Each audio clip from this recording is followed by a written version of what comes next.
Senator Schiff. Mr. Patel, early in this hearing, Senator Durbin asked you about the January 6th choir of inmates whose song you promoted, and here's what you said.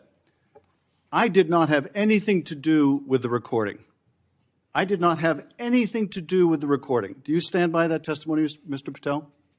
Senator, what I said was I didn't do the recording. You said you didn't have anything to do with the recording, which is interesting because here's what you told Steve Bannon on his podcast.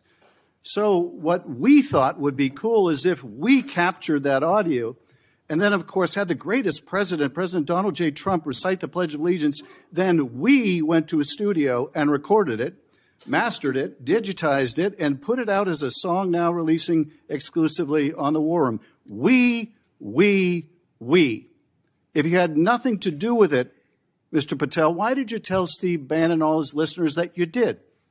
That's why it says we, as you highlighted. Yeah, and you're part of the we, right? When you say we, that includes you, doesn't it, Mr. Patel? Not in every instance. Well, that's new. So when you said we, you didn't really mean you.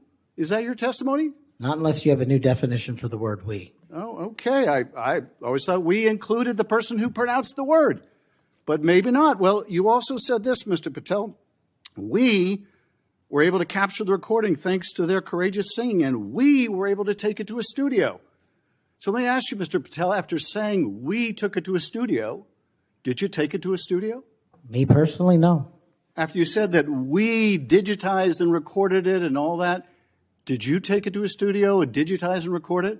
Me personally, no. Okay, so you were lying to Steve Bannon and his audience. Is that what you're saying? No, I was using the proverbial we appropriately, as you've identified. The royal we. Oh, I see. And so you certainly promoted the hell out of it, though, didn't you? I don't know what that means, but I promoted the heck out of raising money for families in need. With promotions on social media and saying you were going to get this to #1 on the billboards, right, Mr. Patel? I think it did.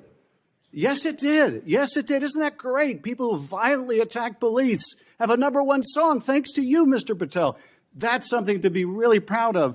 Now, you've claimed, Mr. Patel, you didn't know about any of these people in the choir. Is that right?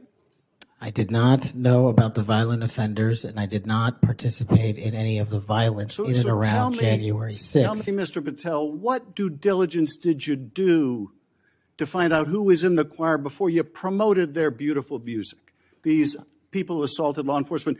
What due diligence did you do? Senator, I didn't record it myself. So you did no due diligence before you promoted this song by these violent felons. Is that what you're telling us? Senator, I did not record that myself. So you're being considered for director of the FBI. And here you did no diligence to find out whether people you were associating with now the President of the United States in song were convicted of attacking police officers. Is that who we want running the FBI?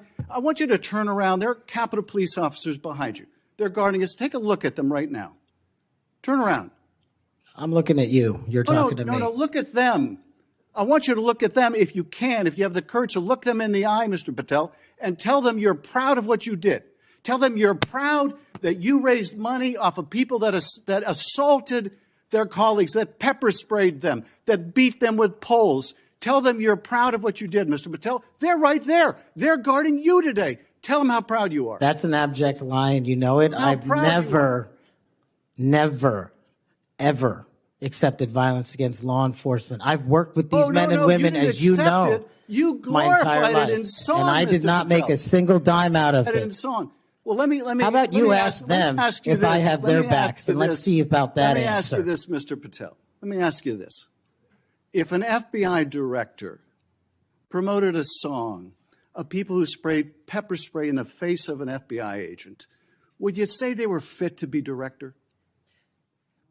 Mr. Schiff? Yes or no? Would they be fit to be director? I am fit to be the director of the FBI.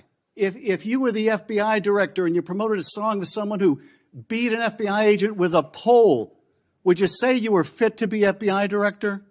Mr. Schiff, I am fit to be FBI director based on my 16 years in government service. And yet you did all these things, Mr. Patel. You can say, oh, I support law enforcement. I decry violence against law enforcement. You could say all that. It's what you did, Mr. Patel, that matters. It's what you did that matters. Well, let me ask you about something else that you did, Mr. Patel. Did you claim that Donald Trump declassified all the documents at Mar-a-Lago? Did you claim that? In what proceeding? To the public, ever. Did you tell anyone that Donald Trump declassified all the documents at Mar-a-Lago? From publicly available information, President Trump issued a declassification order on a variety of materials. No, I'm just asking you, did you tell the public, did you tell anyone, did you make the claim that Donald Trump had declassified those hundreds of classified documents that were at Mar-a-Lago? Did you make that claim publicly? From my best of my recollection, I said President Trump issued a declassification order to a large number of documents. Yeah, and were you present when he declassified all the Mar-a-Lago documents? Senator, I'm not saying he declassified all the Mar-a-Lago documents. I said President Trump declassified a large number of documents, and I would hope this committee and the rest of Congress would want to get those documents to the American people. Mr. Patel, before a president or anyone declassified documents, wouldn't you want to know whether making the public would cause sources to be killed? Wouldn't you want to know that before you just declare they're all declassified? Wouldn't that be the responsible thing for a president to do? It was the responsible thing for us to do. That's why we declassified the Nunes memo. And did Donald Trump declassify? And no one died. And did Donald Trump ever ask any of the agencies who produced those documents whether declassifying them would put people's lives at risk? Did he ever do that, to your knowledge, Kash Patel? I don't know that he didn't. Do you? No, that's the problem, isn't it? That's the problem, isn't it? So let me just ask, Mr. Chairman, if you would, Mr. Patel has said he has no problem. He would support the release of his grand jury testimony in that case. I would ask you, Mr. Chairman and Ranking Member, to join me in requesting, with Mr. Patel's approval, the release of those grand jury transcripts. And I would also ask Mr. Patel whether you support the release of Volume 2 as it pertains to you of the Special Counsel's report.